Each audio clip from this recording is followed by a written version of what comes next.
піскен нанды сақтаудың жолдары. Көп адамдар нан дымқылдылық жоқтықтан құрғап кетеді деп ойлайды. Осы ойдың жетегімен тоңазытқышқа салып қою дұрыс шешім деп ойласаңыз қателесесіз. Кейде нан дымқыл ортада бұзылып кетіп жатады. Әсіресе 0-ден төмен температурада тез құрғайды. Яғни тоңазытқышқа сену арқылы осы үдерісті одан әрі тездетіп жіберіп отырсыз. Нан құрамындағы крахмалдан дымқылдылық кеткенде бойындағы молекулалар өзгеріске түседі де нәтижесінде қатайып, бастапқы қалпын жоғалтады. Дей тұрғанмен тоңазытқыш температурасының көгеру процесін баяулататындығы ақиқат. Нанды сақтаудағы басты қателіктер. Яғни бірінші, полиэтилен қапшықтарда сақтауға, екінші, жылыту жүйелеріне жақын жерде сақтауға, үшінші, күн сәулесі жақын түсетін жерде сақтауға болмайды. Сондай-ақ қара нан мен ақ нанды бірге сақтаушы болмаңыз. Олай болған жағдайда тез көгеріп кететін болады.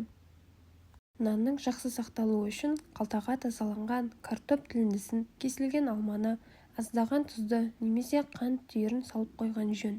Әрине, уақытысында ауыстырып тұруды ұмытпау керек. Нанда жағымсыз иістер пайда бола бастаса, лимон қабығына жүгініңіз. Наныңыз бастапқы қалпында ұзақ сақталсын десеңіз, бөлкені басынан емес, ортасынан кесіңіз. Сонан кейін керегіңізше ортасынан бастап кесіп алған дұрыс. Болғаннан кейін екі бөлікті бір-біріне беттестіріңіз.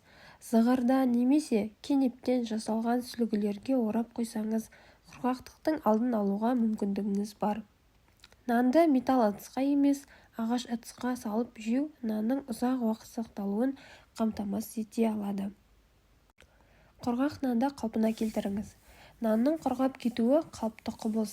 Кейде оның алдын алып үлгере де алмаймыз. Егер осындай қиындыққа тап болып жатсаңыз, нанды тастауға асықпаңыз. Оны қайтадан пайдаға асыруға болады. Мәселен, духовканың көмегіне жүгінейік. Ол үшін нанды жайпақ қаңылтырға салып, су бүркейсіз де алдын ала ысытылған духовкаға қалдырасыз.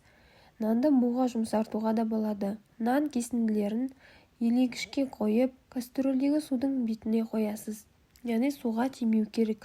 Қақпағын елегіштің бетіне жауып, қайнатып қойыңыз. Бірнеше минуттан кейін бастапқы жұмсақтығымен қауышатын болады. Ал сіз нанды сақтаудың қандай жолдарын білесіз? Бізбен бірге бөлісе отырыңыз.